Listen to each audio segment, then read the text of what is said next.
O Copenhagen é a melhor equipe do grupo 1 dessa Champions League. Não, você não escutou errado.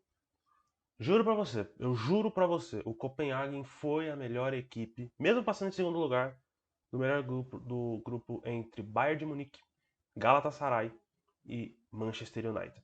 Quer saber o porquê? Então fica até o final desse vídeo. É, Muito bem-vindo de volta. Muito bem-vindo de volta. Eu até que esqueci do meu bordão, cara. Eu tô um pouco nervoso, porque faz tempo que eu não faço vídeo. Muito bom dia, muito boa tarde, muito boa noite. Espero que vocês fiquem muito bem, espero que vocês fiquem confortáveis. Já vou pedir para vocês deixarem o like, se inscrever no canal, mandar esse vídeo para os seus amigos, seus familiares, enfim, qualquer todo mundo. Vocês podem achar que eu tô maluco. Hoje teve rodada de Champions. Hoje já teve rodada de Champions, inclusive, como é, meu senso de direção tá um pouquinho ruim aqui, ó. Teve jogo desse aqui. União Berlim 3, União Berlim 2, Real Madrid 3, quase falei o placar ao contrário. Mas a gente não vai falar deles, né? A gente não vai falar dele nem do Barcelona. Eu sei que tem vídeo, por exemplo, da análise do Barcelona e Cádiz aqui no canal. Eu falei que ia fazer vídeos. Eu falei que ia fazer vídeos de terça e quinta e um shorts no sábado, algum negócio assim. Acabou não acontecendo, muitas coisas aconteceram, mas enfim, estamos aí. Hoje eu quero falar do Copenhagen, dessa sensação que hoje venceu o Galatasaray por 1-0 em casa. Venceu, se eu olhar aqui pro lado, gente, é porque eu estou com o meu celularzinho aqui com os dados do jogo. Da partida venceu no Parken Stadium em Copenhagen, na presença de mais de quase 35 mil pessoas, 34.700 mil pessoas. O Copenhagen é a grande zebra do grupo. Dá para se dizer assim? Tá, sim. O Copenhagen ele é a grande zebra. Muito pela incapacidade do Galatasaray.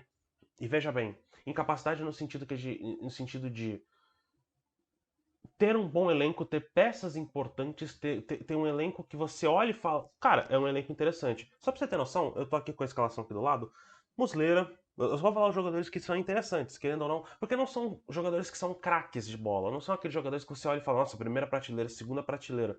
São jogadores que você olha e fala, cara, é terceira prateleira, mas dá um gás legal. Para um campeonato de pontos corridos, eu acho que faz. Eu contrataria esses jogadores, por exemplo, sabe?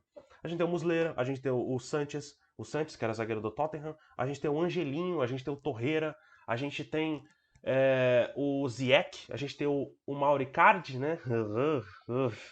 O Mauricardi, a gente tem o Zaha, a gente tem o brasileiro TT, que jogou no Leicester a temporada passada, Leicester e Lyon. A gente tem vários jogadores que a gente olha e fala, o Demirbay, o Bakambu, o Ndombele, que jogou no Napoli na temporada passada, o Napoli que foi a sensação da temporada passada, que hoje tá ok, mais ou menos, voltou aos trilhos normais, né? Ainda mais pela saída do Spalletti. É, tá se reencontrando. O Galatasaray é aquele clássico caso, tem o Mertens, eu acabei de ver aqui, tem o Mertens, Sérgio Oliveira. Cara, é muito jogador importante. O que a gente tem que olhar é o seguinte: o Galatasaray, ele é o clássico time que a gente olha e fala, é um baita do elenco, porém ainda falta ligação, ainda falta entrosamento. O time, ele por peça, ele é muito interessante. De fato, daria até para brigar pelo segundo lugar do grupo, tanto que nas projeções da Champions League a gente colocou Bayern de Munique em primeiro, foi o que aconteceu, olha só que coisa, muito pela força do que é o Bayern de Munique, não propriamente do Bayern de Munique do Thomas Tuchel, porque o Bayern de Munique do Thomas Tuchel, inclusive jogou hoje contra o Manchester United, que outra vergonha de futebol, jogou, ganhou de 1-0 com o gol do Coman, mas ganhou muito mais pelo nome Bayern de Munique do que propriamente nome Bayern de Munique aliado a toda a confusão que é o Manchester United, do que propriamente de um futebol vistoso, um futebol bonito. É um resultado que até engana se você for olhar. O resultado do empate acho que seria até mais justo, porém ganhou, porque o Manchester United é muito instável. Instável tanto nas suas questões políticas, tanto nas suas questões administrativas, tanto nas suas questões de vestiário. O Ten Hag é um técnico que tenta fazer modificações radicais no elenco, até porque toda essa cultura que tem no Manchester United tem afetado todos esses anos, são mais de 10 anos são mais de 10 anos de um fantasma que é o Alex Ferguson, o Sir Alex Ferguson, todo respeito, pelo amor de Deus. E não muda, não muda, é bizarro, cara, é bizarro. Mas a gente não veio aqui falar do Manchester United, a gente veio falar aqui do Copenhagen, certo? Eu trouxe aqui uns dados importantes porque eu acho muito interessante a gente falar sobre esse time do Copenhagen que venceu hoje contra o Galatasaray. Nessa Champions League, pelo menos nessa fase de grupos, eles fizeram 8 gols. Eles acabaram tomando dois contra o Galatasaray, dois contra o Bayern de Munique, um contra o Manchester United, três contra o Manchester United no outro jogo e acabaram tomando 8 gols. Então foi um 0-0, né? No final das contas acabou ficando 0-0. Tem os gols da pré, né? Que eles jogaram, por exemplo, acho que se não me engano, contra o Hackle da Polônia. O Hakol da Polônia. Porém, esses gols acabam não contando aqui para a fase de grupos da Champions League, quando a Champions League interessa para os brasileiros de fato. Eu acho isso loucura. Eu gosto muito das fases preliminares da Champions. Eu acho que tem uma emoção à parte ali. Enfim, eu gosto desses outsiders. Esses outsiders são bem legais. Acontece que o Copenhagen, eu fui surpreendido pelo fato de, nesse grupo, eu fui acompanhar principalmente o Galatasaray. Pelo que eu tinha dito, é um time que tem um elenco muito interessante de se ver. Se desse certo, funcionasse tudo certinho, provavelmente ganharia do Bayern de Munique. Eu acredito, tá? Muito provavelmente ganharia do Bayern de Munique ou faria uma pressão em cima do Bayern de Munique. Não foi o que aconteceu. O time do Galatasaray foi engolido nos dois jogos contra o Bayern de Munique. O time contra o Manchester United jogou bem, inclusive. Olha só, porque o Manchester United é uma vergonha. Contra o Copenhagen, não. Até um certo ponto. Porque é interessante, porque no primeiro jogo da fase de grupos, que foi Galatasaray 2 e Copenhagen 2, foi um jogo que particularmente eu fui assistir no Galatasaray. Eu me surpreendi porque eu vi um time do Copenhagen treinado pelo técnico Jacob Nestrup, que joga num 4-3-3, um 4-3-3 com jogadores que não necessariamente são muito jovens. É um elenco até de, pelo menos os titulares, é um elenco muito velho, se a gente for parar para pensar.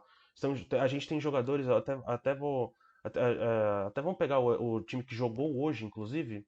A gente tem jogadores, por exemplo, como o Elanucci. A gente tem jogadores, por exemplo, como o Diogo Gonçalves. São jogadores que não necessariamente são jovens, não são velhos, estão naquela famosa flor da idade, mas a gente também tem jogadores muito mais velhos, por exemplo, como o Giallard. A gente tem jogadores muito mais velhos, como por exemplo o Victor Claesson, né, que foi o centroavante, por exemplo, da partida de hoje, que ele é um meio que na verdade estava fazendo um 4-3-3, mas ao mesmo tempo era um 4-3-3 que tinha um falso 9, né, porque o Claesson fazia essa função puxando os centroavantes mais para trás para a entrada tanto do Achauri quanto do Elanucci, quanto da entrada também do Diogo Gonçalves, entrava dois por um lado, um pelo outro, e o Claesson atraía a defesa, atraiu muito o Sanches e o Bacardi, né? Mas eu achei interessante porque não é um elenco jovem. Não é um elenco que, por exemplo, tem uma média de 28 anos, 28, 29 anos. Então, é uma média considerável, assim, para clubes que querem se reformular, clubes que querem buscar prestígio em grandes ligas, é uma média de time de meio de tabela, sabe? Time de, por exemplo, de Brasileirão, um time de meio de tabela, ou de Premier League, é um time de meio de tabela para baixo. Porque essa renovação se vem muito pelos jovens, né? Não se vem pelos velhos. O time foi para a janela de mercado contratando jogadores mais experientes, jogadores mais cascudos, jogadores que têm experiências em campeonatos, por exemplo, como a Europa League, tem experiências em campeonatos, como, por exemplo, a Conference League, que acabou de ser criada, de fato, mas é uma competição europeia, uma competição que você tem casca. E também são jogadores que foram muito desprezados. Desprezados é uma palavra forte, mas jogadores que foram muito jogados pra merda. Porque, por exemplo, a gente tem o Elanucci, jogador que jogou no Southampton, jogador que jogou no Celtic, mas ao mesmo tempo não jogou bem, sabe? Se tinha muita expectativa, ele jogou no Basel, por exemplo, jogou bem, inclusive. A gente tem o Diogo Gonçalves, outro jogador que, por exemplo, jogou no Benfica, não jogou bem. A gente tá vendo ele jogando bem agora, no Copenhagen, olha só que coisa. Então é um elenco muito unido. É um elenco que, por exemplo, quando você for ver, por exemplo, o gol de hoje, o gol que foi uma jogada aonde veio um ataque totalmente concentrado, um ataque que veio um bloco de 5 jogadores para cima do Galatasaray. O time do Galatasaray que, por exemplo, tem muitos problemas defensivos. Isso é uma coisa que a gente tem que também dizer.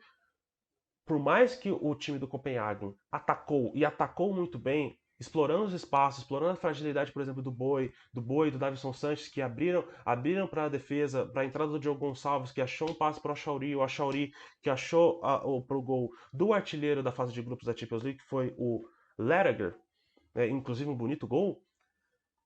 Os problemas defensivos do Galatasaray foram evidentes nessa fase de grupos.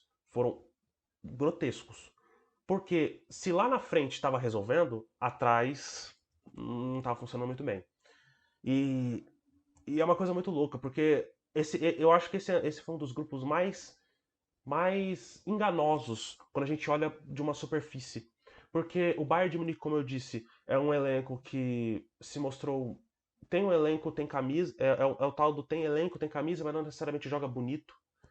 O Thomas Tuchel não necessariamente encontrou o time ideal, não necessariamente encontrou o que deveria ser o time ideal do Bayern de Munique ainda, por mais que tenha muitos jogos de invencibilidade, se não me engano são 40 jogos de invencibilidade, algum negócio assim na Champions League, 40 jogos de invencibilidade, algum negócio assim na Champions League, é, tomou 5-1 recentemente do Frankfurt, sabe? Não foi legal.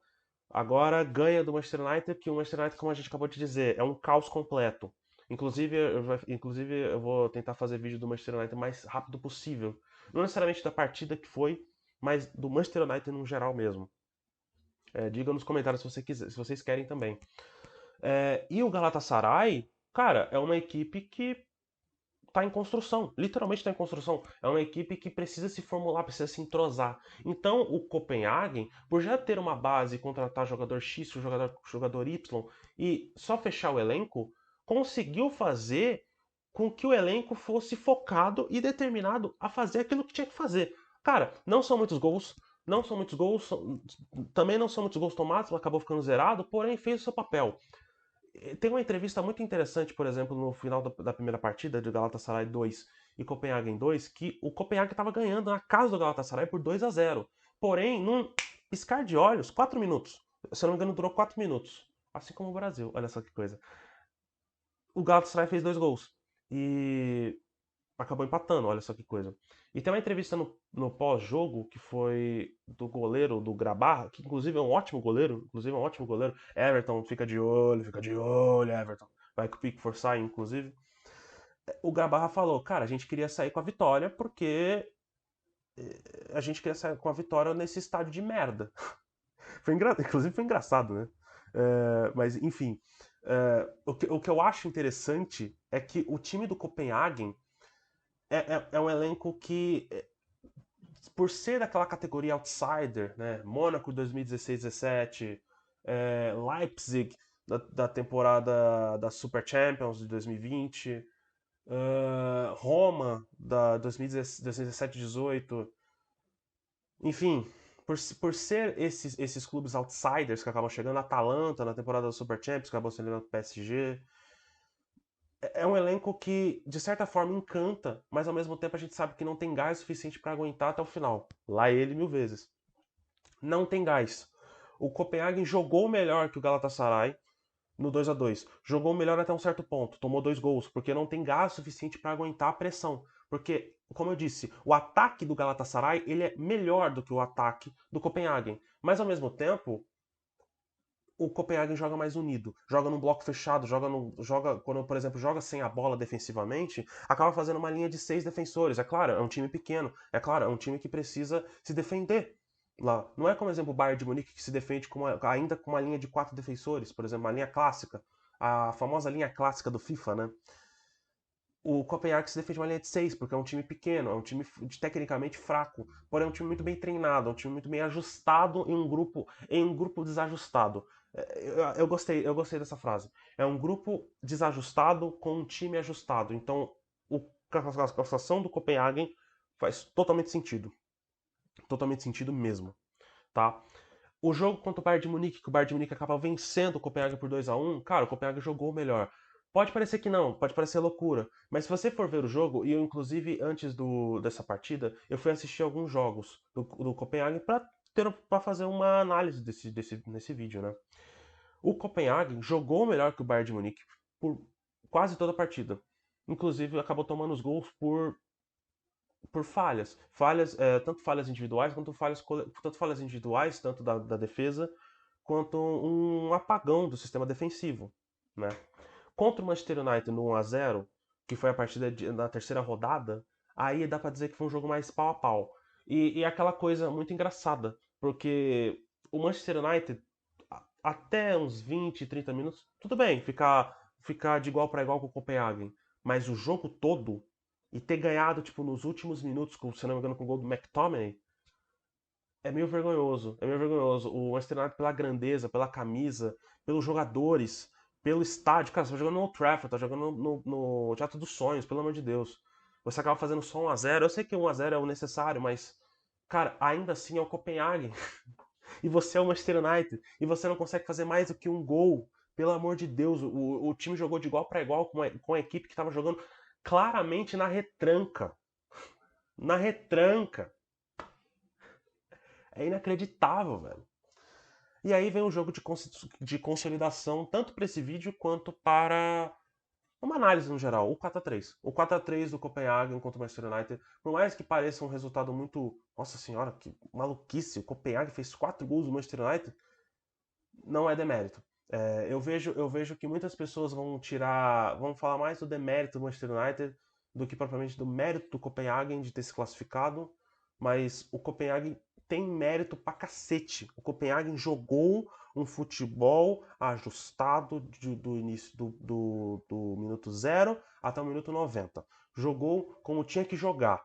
É o famoso. Tinha que fazer. O que tinha que fazer, tinha que fazer. E eles fizeram. E nesse jogo é muito legal porque o Copenhagen, em nenhum momento, quando, por exemplo, acaba tomando os gols contra o Manchester United, acabou se sentindo pressionado ou nervoso. Quem estava pressionado e nervoso era o próprio Manchester United, que podia ter sido, dependendo da combinação de resultados, poderia ter sido eliminado na quarta rodada. É claro, na segunda rodada, o Manchester United já estava se fudendo. Já estava sendo um time que, por exemplo, a gente já estava comentando, falando, cara, esse elenco vai sofrer. Esse elenco vai ter problemas. Porque você perde o Casemiro, você perde o Luke Shaw, você perde, por exemplo, não é um dos melhores exemplos, mas você perde o McTominay, você perde o Maguire, que eu defendo o Maguire, vai. É melhor do que, por exemplo, o Evans, por exemplo, sabe? Mas você perde jogadores que, em teoria, faz com que o time jogue, você também perde a vaga na fase mata-mata da Champions. É claro, é claro. Então, assim, gente, o Copenhagen, ele manteve nos 6 jogos uma posse de bola basicamente igual, foi basicamente é um time que deixava o outro jogar, faziam jogos muito ajustados. 50% para cada lado, basicamente, tem muita pouca diferença. A média de posse de bola do Galatasaray, não, perdão, do Copenhagen é basicamente 48%, então ele deixava muito o jogo rolar para os dois lados, mas ao mesmo tempo sabia muito bem o que fazer com a bola quando tinha a bola.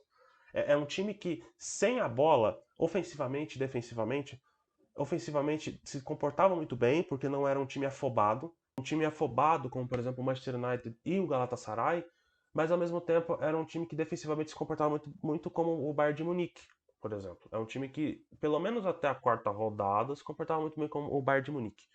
Então é aquela coisa. Então, jogadores muito interessantes para se observar. Diogo Gonçalves, Elanucci, como é o nome dele? Leragner. A gente tem, por exemplo, o Grabarra, o goleiro polonês. É um time interessante, é um time que possivelmente não vai passar das oitavas, eu imagino.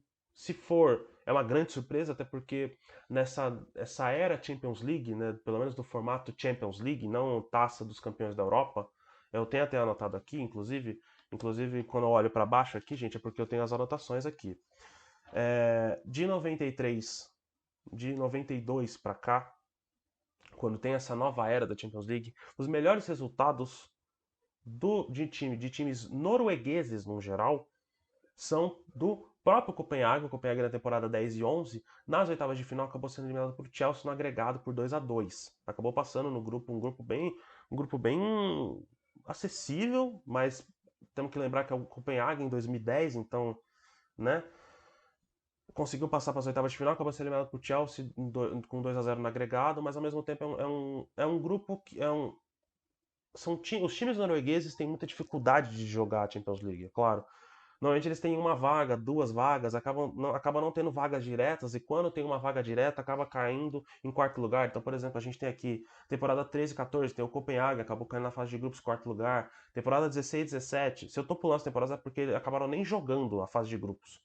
Temporada 16 e 17, o Copenhague acabou caindo na fase de grupos em terceiro lugar, acabou indo para a Europa League, acabou fazendo 9 pontos. Temporada 20 e 21, o Midtjylland, olha só que coisa, o Midtjylland acabou caindo na fase de grupos, aquele grupo, por exemplo, que tinha o Ajax, Atalanta e Liverpool, né? O Midtjylland foi saco de pancada do grupo, ficou fazendo 2 pontos, quarto lugar. Nessa atual temporada, o Copenhague acabou se ajustando num grupo desajustado. Então, é aquela coisa. É um elenco que é para se observar na Champions. Até porque no próprio campeonato o próprio campeonato dinamarquês não faz muito sentido, sabe? Você olha e fala, né, beleza, vai ganhar o campeonato dinamarquês, ou vai ganhar o Bront, ou vai ganhar o Midtjylland, ou vai ganhar, sei lá, o Aalborg, ou o Nordsland, não sei. Mas provavelmente vai ganhar o Copenhague. O Copenhague é a equipe mais forte da temporada atualmente. Mas é aquela coisa, gente. O Copenhagen é uma equipe que deve ser observada. Possivelmente pode ser um caso parecido como, por exemplo, da temporada passada, como o Brugge foi, mas é um caso para se observar à parte. Então é isso, gente. Muito obrigado pelo vídeo. Muito obrigado por você ter assistido até aqui. Não se esqueça de deixar o like, se inscrever no canal, compartilha para todo mundo, compartilha para a rapaziada, para os amigos, para os colegas, para familiares, enfim. Tamo junto. Eu espero voltar fazer vídeos. Eu tô um pouco nervoso, até porque faz tempo que eu não faço vídeo, então eu fico muito na parte do roteiro, mas quando eu faço vídeo é uma coisa diferente, é uma coisa à parte, falar pra câmera. Não sei se vocês querem vídeos com câmera ou sem câmera, mas enfim, é isso, gente. Tamo junto e valeu!